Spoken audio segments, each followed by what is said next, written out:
What's happening, ladies and gentlemen? This is Min for Architecture Inspirations. Today I'm going to show you how to master Sketchup tools and shortcuts in 15 minutes. Let's get started.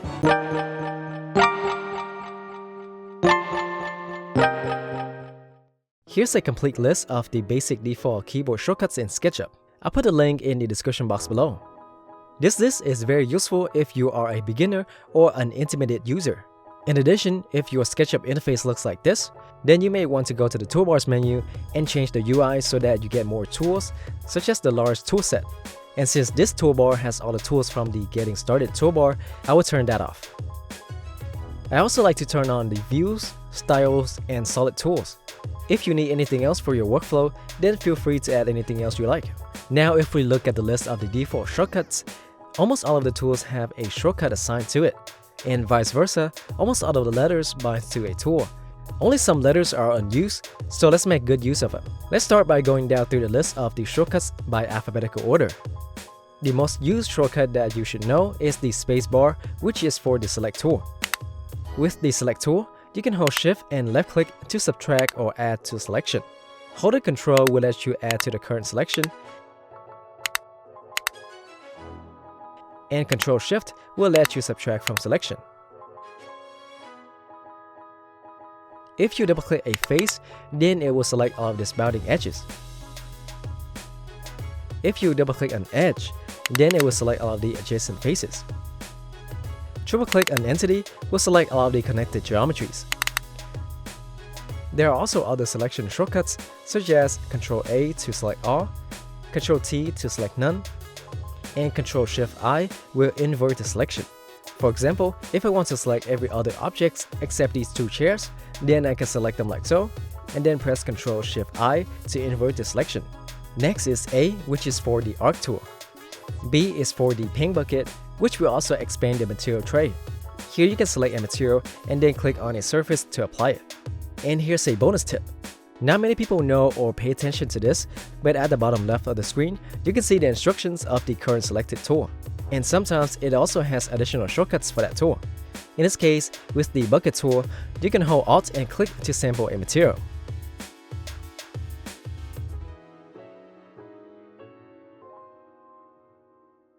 Additionally, you can use this method to match the position of a material.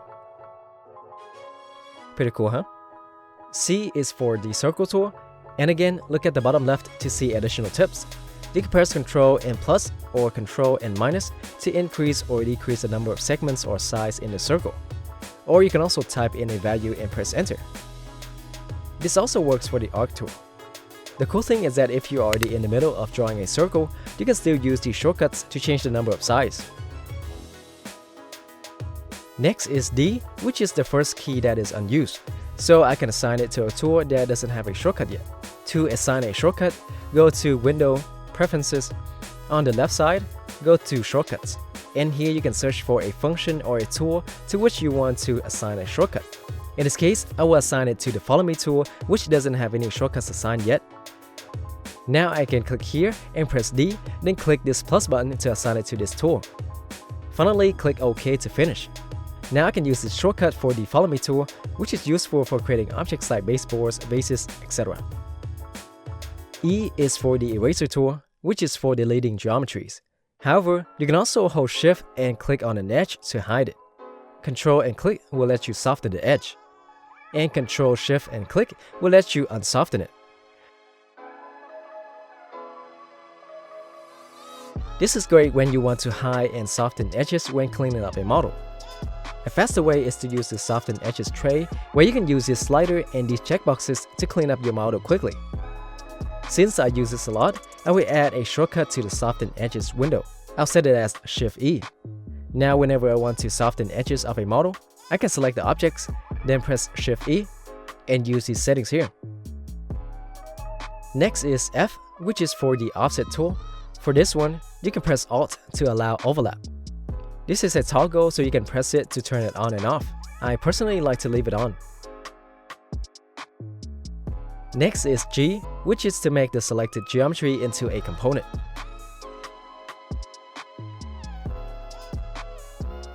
And since Make Group doesn't have a shortcut, I will also add Ctrl G as the shortcut for it.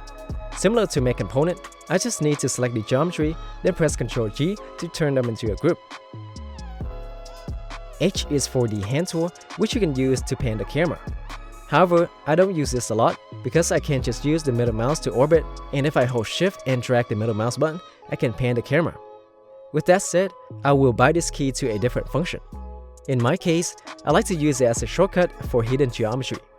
When you add a key that is currently in use, it will ask if you want to reassign it to a new function. Just click yes. There we go. Now I can use the H key to show hidden geometry. If you're in Sketchup 2020, then there's also hidden objects. So I will also add a shortcut for this command. I will use Ctrl and H to make it easier to remember. There we go. Now we can use Ctrl H to toggle hidden objects and H to toggle hidden geometry. I is for the image Igloo, which you probably haven't heard of if you've never used the photo matching feature. I rarely use this feature, so I will assign it to Entity Info, which is a useful window for tagging or moving geometries to a layer. It also has other functions, such as changing the number of segments of a circle that's already drawn. Next is J, which doesn't have a function yet, so I will bind this to the unhide last command. Also, I will skip to the letter N and use this to assign it to the hide function. Now I can easily hide an object with N, keep working on my model, and then I can unhide the last object with J. Pretty cool, huh? Next is K, which is for showing the back edges of geometries. You can see it turned on here. Another style that is similar to this is the X-ray mode, which I will also assign as the letter O. Currently O is set as the orbit tool, but as I've mentioned before, I can just orbit with the middle mouse button, so I will not need it, and I will just reassign it to the X-ray mode. The letter O is near the letter K, so now we can toggle the X-ray mode and back edges mode pretty easily. Besides those styles, we also have these styles here, which I will also assign shortcut keys to them. I will use the order of the styles toolbar and assign each style the shortcut key from F2 to F6. Now I can use F2 for wireframe, F3 for hidden line, F4 for shaded, F5 for shaded with textures, and F6 for monochrome. Next is L for the line tool, which is one of the most used shortcuts for any SketchUp users. This one doesn't show any shortcuts at the bottom left, but when drawing, you can use the arrow keys to lock to the different axes.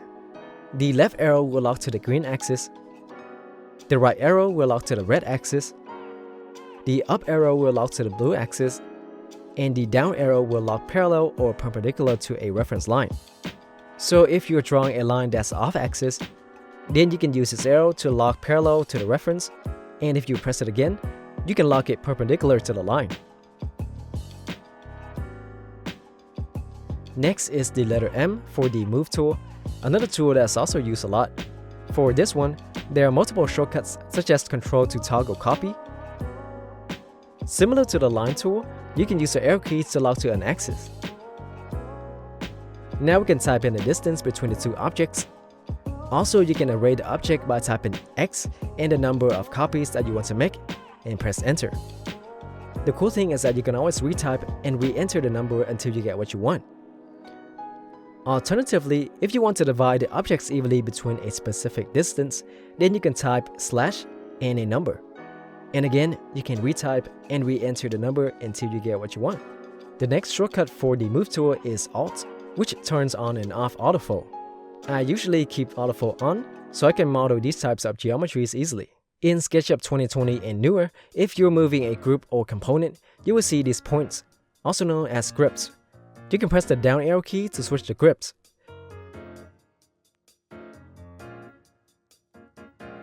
These grips are really useful for moving objects precisely.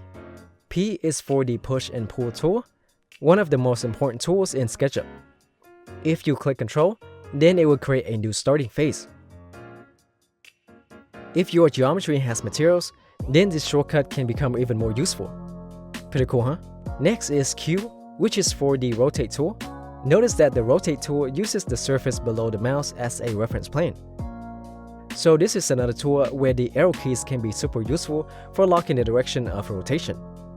If you want to rotate around the center of the object, You can also use the Move tool and use these red crosses to rotate. Similar to the Move tool, you can press Ctrl to toggle copy mode. With this, you can array radially. Alternatively, I can type in the angle of rotation, and then type slash and the number of copies to evenly distribute them. Next is R, which is for the rectangle tool. For this one, you can press Ctrl to toggle from the center. There are other types of rectangle tools as well, such as the rotated rectangle, which I will assign Shift R as the shortcut. Now I can press Shift R for the rotated rectangle tool. Next is the S key, which is for the scale tool.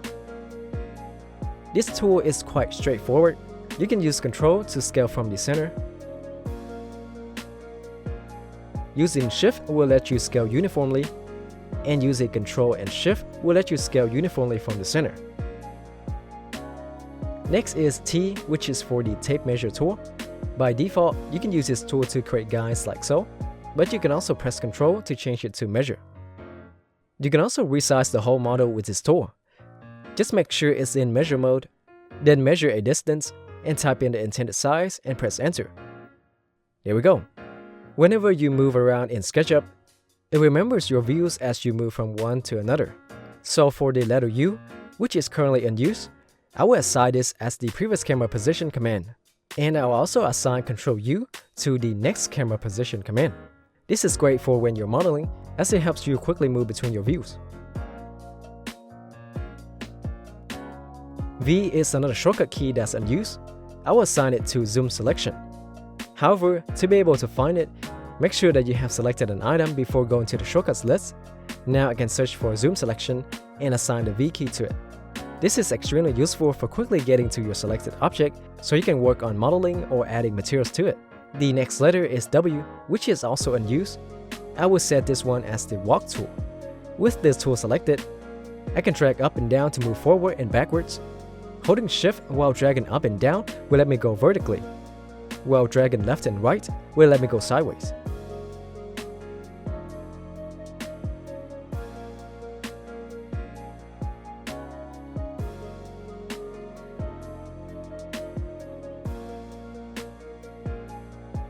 Also, when using this tool, I can use the middle mouse to look around. Next is the letter X. Even though this key is unused, I will not assign any keys because I need it for typing X when arraying objects with the Move tool or Rotate tool. For the Y key, I will use it for the Position Camera tool. Uses with the W key for the Walk tool will let you easily move around the model like so. Finally is the letter Z, which is for the Zoom tool. You can drag up and down to zoom in and out. If you hold Shift while dragging, it will let you change the field of view. Alternatively, you can type in a value then press enter. There are also other shortcuts for zooming, such as Shift Z or Ctrl Shift E, which is for zoom extents. Another one is Ctrl Shift W, which is for zoom window, where you can draw a rectangle on a region that you want to zoom in. You can combo this with the zoom extent to quickly zoom into parts of the model and zoom back out again. The next two shortcuts are the ones that help my modeling process a whole lot. First, let's go to the shortcuts menu and set them up. Search for high res up model, and I will bind it to the tilde or grave accent key. On your keyboard, it's the key to the left of the number 1, but you can choose a different key if you want. And I will also add a shortcut for high similar component, and I will set it as the Control tilde or Control and grave accent. Now I will show you how to use them. When working on a group or a component, sometimes it's hard to see the whole object because it's being blocked by the rest of the model. That's when you can use this key to hide the rest of the model. This will make it easier to focus on the object. Also, it will make your model faster. If you have multiple components of the same model, you can toggle the Hide Similar Component command to hide them. Pretty cool, huh? And those are the shortcuts for built-in tools within SketchUp, but if you have plugins that you use a lot, you can set up shortcuts for them too. For example, I assign Ctrl R to my round corner tool, and for further through paint, I set it up as Shift B. I will leave a link to a document with all of my shortcut keys in the description box below. Note that this is my shortcuts which are customized for my workflow. For some of you, it might be better to have these keys bind to a different actions and tools. If you're looking for some more tutorials to help improve your SketchUp skills, I would suggest you take a look at this class on Skillshare, who is also the sponsor of today's video. Skillshare is an online learning community with thousands of classes in creative skills like design, illustration, and many more. The premium membership will get you unlimited access so you can join any classes and communities that you like. The great thing is that Skillshare is really affordable with an annual subscription that's less than $10 a month. But as part of this sponsorship, Skillshare has set up a free trial for the first 1,000 people who join, so you can take all the classes completely for free. If that's something you're interested in, then go to this link here. I will also leave a link to a few useful classes that I took. One of them is Sketchup 2020 House Design from 2D to 3D, which walks you step by step on how to build a house in SketchUp. Another class is Interior Room Design with Sketchup 2020, which teaches you in detail on how to model a bedroom from start to finish. And at the end of most of these classes, they even show you how to render the models in Lumia. Again, the first 1,000 people who use this link can join Skillshare today for free. Anyway, that's all for today, guys. Leave a like if you enjoyed the video, comment below and let me know if you have any questions. Stay inspired, guys, and I'll see you next time.